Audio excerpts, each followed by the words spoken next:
Warpugs. We're here with Casual Geographic. And that does look like an A, but it's a starfish. Is a starfish an A? Warpugs? Casual Geographic apparently thinks so. Because these are apparently the terrifying truth. Oh my god, I can't do an intro. The terrifying truth about the aliens in the ocean. Warpugs, there are no aliens in the ocean. The abyss is a lie. The abyss is a lie. It also really sucked to make. It also really sucked to make. If you guys ever watched The Abyss, give it a shot. It's James Cameron in a pool in South Carolina, basically making sure everybody hated life. If you didn't know that, now you know. Warpugs, Casual Geographic is one of those nature channels that it's good. It's good stuff. Now, I'll tell you this much. Between him, Lindsay Nolke, Z Frank, I am really enjoying Tier Zoo as well. How can I forget Tier Zoo? I'm really enjoying learning more about animals and little birds and finches and octopus and otters. And from Lindsay, I'm really enjoying learning about paleontology, I just gotta say. But let's jump into Casual Geographic. Guys, he gets to do some cool stuff, and he gets to teach a lot of people cool stuff that nobody would have known. I've always said this about Casual Geographic. I love the way he puts stuff out there, because if you can make somebody enjoy what they're hearing, laugh, you can let them learn, okay? Just saying, shutting up, links in description, let's go. No, Satan was onto something. Yep. Just not sobriety. When he let his sketchbook get uploaded into the ocean. Uh-huh. From a breaststroking body snatcher to a semi-sentient sarlacc pit. The greatest trick the government ever pulled was stacking billions on billions of dollars. That is not of God. Expanding into space before reconciling with the ET-ish already in our face. The Sea Star and his freak show of a family is a gross-out body horror film unfolding at the expense of all who perceive it. The Starfish family of echinoderm has 5 classes, with about 7,600 species across those classes. Each as viscerally disturbing and beautifully unnerving as the next. But starfish are so freaked out for Earth, their scientific name is Astroidia. And if a report comes out that aliens have been stowed away in the seas this entire time, the #1 suspect would be Lucifer's loofah. The first red flag, starfish ignored the concept of blood. Instead, they got an open seawater circulation system that actually makes a lot of sense when you realize how they move. It starts with the madreporite, a plate that's like the front door of its system that's almost intentionally off-center to remind you that symmetry is an earthly concept. Water moves in through the madreporite through canals until they eventually reach the tube feet, which is how this Lovecraftian fidget spinner goes mobile. Because when the valve closes and the eye drop coated ampulla contract, it shoots water into the tube feet and forces them to extend. And when the extended tube foot hits a hard surface, the center retracts, forming a seal that only breaks when it's time to move on and stick to something else. Thousands of tube feet doing this dance is how a sea star can move faster than a facehugger ever should. Maybe that wouldn't be as disturbing if sea stars couldn't also see. Starfish have eyes. It's just that if he were real, he'd be standing on them. We've known that starfish have eyes at the end of their arms for 200 years. The question is, what is sight to an animal without a brain? Might be something beyond our comprehension. Kind of like the time someone told me blind people don't just see black, they just see nothing. I went nonverbal for 5 minutes fumbling with the concept. That is actually a difficult concept to really understand. That is a really difficult concept to actually wrap your head around. How can you explain a sense to somebody that doesn't have it? How can you explain a sense to somebody that simply never has the ability to comprehend it? Like, your brain starts to contract after a little bit. It's like trying to think about the beginning of time. If you try to think about the beginning of time, like really try to think about it, your brain starts doing funny things. Don't judge me. I'm not about to put on a tinfoil hat. It's believed that sea stars don't see the world like you and me. Instead, they see the world in lights, darks, and shadows. One experiment tested this by going to a reef in Japan and pretty much circumcising their eyes with scissors. After that, they took the eyeless sea stars and those that didn't get theirs lobbed off and placed them away from their reef home base. The result was the uncut starfish immediately booked it to the reef, while the eyeless ones were left Stevie wondering about the next move. It's also found that even starfish living where sunlight isn't a concept can see, and out of the 13 species pulled out of the deep sea, all but one of them had eyes, including Novadinia americana, which has giant pupils and arguably the best vision of this predatory polygon. And like Mardi Gras, they would flash whenever excited, except instead of flesh, they'd flash light. In fact, some deep sea stars are bioluminescent, and many believe that this brainless mess of impulses can communicate through that light. Now let's talk about that lack of a brain, because that honestly makes everything Satan Squishmallow does creepier. Instead of a brain, the sea star has a tangled ring of neurons that link signals coming from the arms. But the thing with starfish being brainless is, there is no grand central station for signals. Everything's localized, and signals can start from anywhere. Once one arm decides to move, in that moment it becomes the dominant arm, with all the other ones following its lead. Speaking of arms, they don't always stop at 5. The Antarctic sunfish can have up to 50. It's a democratic hive mind that transcends past the need for thought. There we go. Are like aliens that have been hiding in our faces for 500 million years, and the only thing we have in common is as deuterostomes, both starfish and people start life the same way they live most of it. As an asshole. And there's no time a starfish identifies more than when he eats. The way they feed was straight up ripped out of a scene from Meat Canyon. The best way to describe how horrific nature made this bottom feeder is to describe what it's like to be hunted by one. Okay. Imagine minding your business when an almost animatronic manifestation of greed pulls up on you and slaps an arm on your face, before then using hundreds of suction cup tube feet to pull your jaws apart and force your mouth open. And not only are starfish way stronger than they should be, your jaw would get tired before he does, and the moment your muscles give and allow half a millimeter of an opening, the starfish would then casually eject its stomach out of its mouth and shove it down your throat, just to release enzymes to cook you alive and basically digest you from the inside. You'd probably scream if you didn't already get your lower jaw dissolved. The last thing you'd see is the external stomach blanketing you in a corrosive embrace before dragging you back to its gaping maw with the now half-digested concept of you. The sea star is the apex predator of a Stephen King wet dream that'll eat mollusks like mussels and clams. And like I said, that involves using brute force to divorce the two halves of the shell until the muscles give out, which might just make it the worst persistence hunter, cause imagine playing tug-of-war with an animal with no working concept of tired, and where giving up just 1/10 of a millimeter can get your insides turned into soup. And we're talking about oh my goodness, spend not just hours but days pulling a clam apart. They'll also eat sponges like they're coral cotton candy, and I don't think the implication even needs to be explained. In fact, Patrick would have murked SpongeBob, his family, the kid they raised. I don't know if Buddy got a name, but he would have got packed up too. The only chance would be Gary using family ties to try and put a hit on him, with the giant Pacific Triton being one of the few animals able to prey on the Crown-of-thorns starfish. But starfish will prey on anything that ain't nailed down, and as part-time scavengers, they'll also remove the dead like a garbage disposing Jabba the Hutt. Another octopus's prize for loving her kids almost to death is a starfish dragging her off to a certain one. There we go. Starfish are also common predators to other starfish, as this one is now finding out at the arms of a sun star. They're different species, so technically not cannibalism. Technically. Some owls eat other owls, and some cats cook other cats. So a sea star dissolving another star isn't cannibalism, unless they're the same species.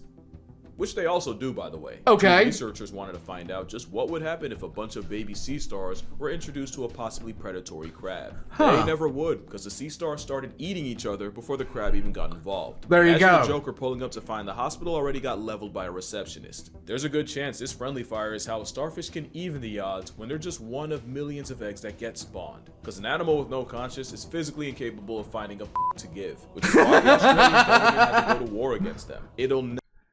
Dude, just know. Like, see, this is the reason I love this channel. This is one of the reasons I love this channel. I didn't know half of this so far. I knew about starfish moving around on sucker feet. I knew about that. I did not know the level, how much went into it. I didn't know about this spot right here. I just didn't know. I never even considered it. I never even thought about it. Never not be Australia. The crown-of-thorns starfish is an unhinged pincushion that has been eating the literal life out of reefs. The Great Barrier Reef is one of the most biodiverse spots on the planet, and in the last 30 years, 42% of its coral has disappeared because of the Devil's Tiara. The response was over 250,000 thorn demons were perp walked off the census, with them getting one shot of vinegar. Apparently, vinegar has a 100% kill rate against a starfish, and just one injection causes them to fall apart. It means one shot of vinegar can do what used to take multiple injections, and can speedrun their downfall, with trained divers erasing as many as 1,000 living thorns in just one 40-minute dive, which you could be curious to feeling bad for if the crown-of-thorns wasn't also a threat to people. Starfish contain saponins, a detergent-y type of chemical that foams if you shake it in a bucket. If a starfish's spines enter your body, a mess of saponin does too, and can cause not only extreme pain, bleeding, and swelling, they can destroy blood cells and cause crippling liver damage. The chances you get subtracted by a sea star are low, but mama would have raised a liar if I said 0. In 2014, a woman was struck by a crown-of-thorns and died 13 hours later of anaphylactic shock. Death where her throat closed in and suffocated her, her liver looked like 6 rounds of alcoholism, and a hemorrhage led to blood leaking into her lung air sacs. That sucks. Yeah, crown-of-thorns is like an ocean lanternfly. Their potential is worthy of the same treatment. Well, maybe not, because we've microdosed the world without starfish. It's not good. One of the all-time creepiest diseases has been massacring the starfish population so bad that even other animals are catching strays. Sea star wasting disease starts with a starfish seemingly starving itself and managing to seem even more lethargic than usual. That's when the white lesions start forming all over the starfish, followed by the tissues melting around the lesion. At this point, the star's water vascular system fails as the victim deflates. Dude, that is ugly harsh. Starfish becomes immobilized as its vessel deteriorates and arms fall off, except this time, there is no growing back. The end game is a starfish now reduced to a pile of white mushy goo. Wasting disease affects over 20 species of sea star, with a body count in the billions. Whoa. The first recorded plague was on the East Coast in 1972, then again in 1978. In 2013, the blight abolished over 5 billion, and in some parts of British Columbia, you couldn't even see the seabed because it was too littered with formerly star-shaped corpses. Wow! The disease has ravaged sea stars from Baja California all the way to the Gulf of Alaska, and some, like the sunflower sea star, have had their numbers cut down by 90%. And with all these sea stars missing, the sea urchins they normally eat run wild and absolutely decimate the kelp forest many need to live. For a while, folks suspected this kill switch was flipped by a virus, but after 4 years of research, the truth was revealed. Turns out, it's actually a bacteria, Vibrio pectinicida, that's causing starfish to spontaneously dissolve. I call them zombies, but zombie starfish was already a concept straight out of the pages of Satan's favorite author, because he made that one too.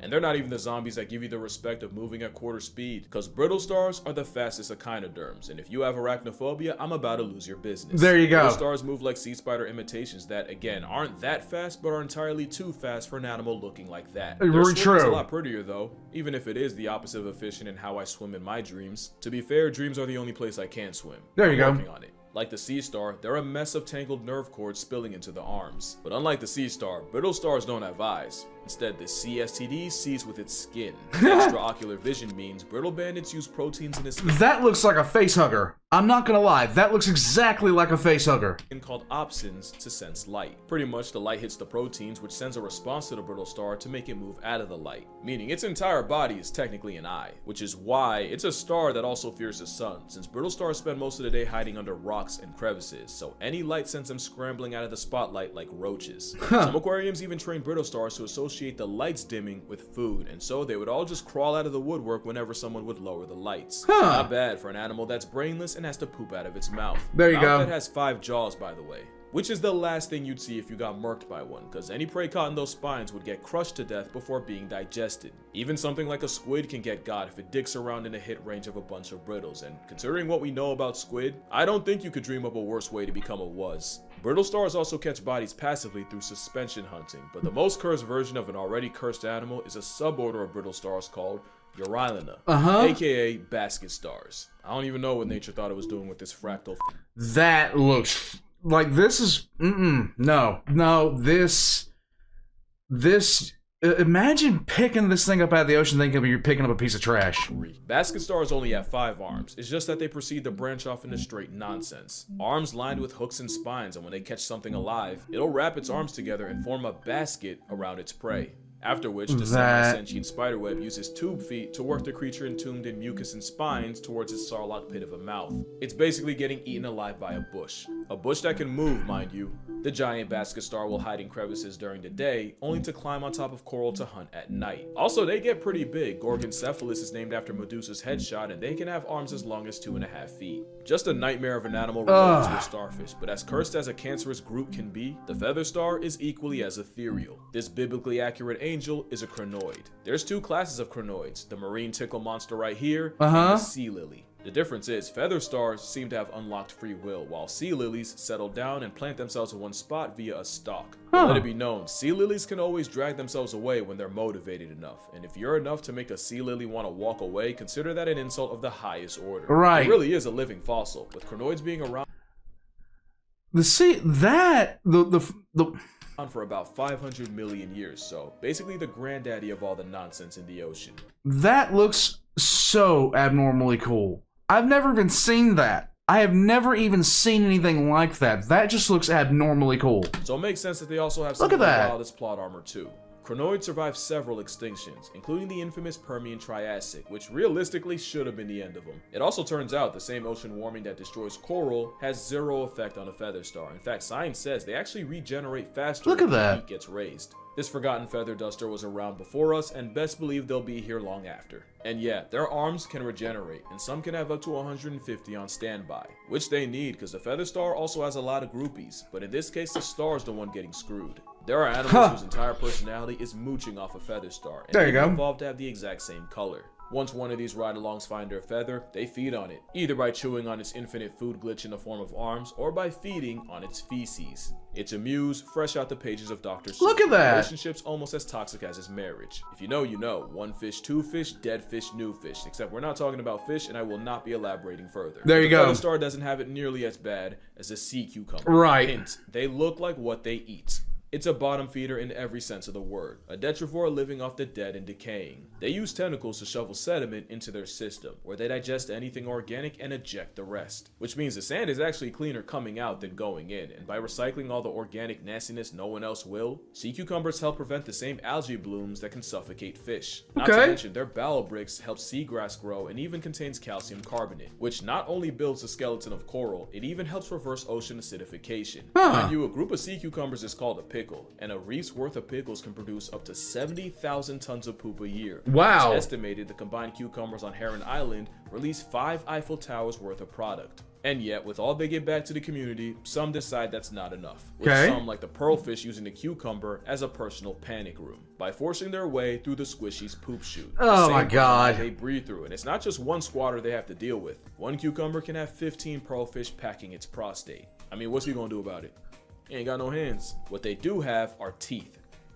Yeah, that's not its mouth. The other form of self-defense involves violently ejecting the bowels out of the cloaca and respawning the organs they sacrifice in a spectacle called visceral regeneration. But they can be trigger happy. Some cucumbers butt confetti themselves if you pick them up too fast. Also, sea cucumbers aren't terminally grounded. Some can fill themselves up with water and fly through the water column, hovering almost 60 miles in a day. The headless chicken evolved water wings to take flying literally. Probably the closest to cute a sea cucumber's capable of. Or at least it would be if I didn't also just remember sea pigs are a thing. Sea pigs? That changes the fact that sea cucumbers get violated so regularly that nature had to spike stripe their sinkhole down south, which the sea urchin somehow decided it wanted for its mouth. The sea urchin's teeth are self-sharpening, and they... That sea urchins always have creeped me out. I don't know why. I just don't know why they creep me out so bad, but it's... No, I don't like it. It's like a stress ball that... use it to scrape algae from rocks. Without them, that algae would smother coral and kill it, along with anything that depends on it. Which is surprising, because most would swear sea urchins only exist to with the natural order. Imagine being so universally hated, you give clout to other animals just by them murking you. Whether you have the pretty privilege of an otter or the personality of a wolffish, you can make an honest name for yourself off clapping urchins for a living. It seems no one likes a sea urchin, but what if I showed you what's beneath the spines? Does this do something for you? That is a sea urchin skeleton, also referred to as a test, and let it be known the test has failed, I still feel nothing. Well, I do feel pity, because many suffer from underwater alopecia, where a parasite can cause their spines to fall out, and as someone who's a few follicles away from a first-class flight to Turkey, that's tough. Nice. Sea urchins don't get smacked by life and just take it. They have one of the most unhinged forms of self-defense. They'll eject their jaws and launch them like a projectile. Pedicellariae are tiny, wrench-like pinchers that scientists thought were parasites because they can fully move on their own. Instead, some urchins release a cloud of these mobile jaws that can home in on a predator and release venom if they penetrate past the skin. This spike ball releases hundreds of tiny, self-functioning jaws laden with toxins, which is a lot better than being a cucumber blowing your own back out. Echinoderms are aliens that missed their return flight and have been figuring out life ever since, and without them, the ocean would be a nastier, poopier, more acidic, lower pH place. So the real horror movie would be the world without them. And on that note, that's going to do it for this video. Okay. Water, hug your mother, don't touch starfish, they can't consent. Tell your father you love him, and I'ma see y'all in the next one.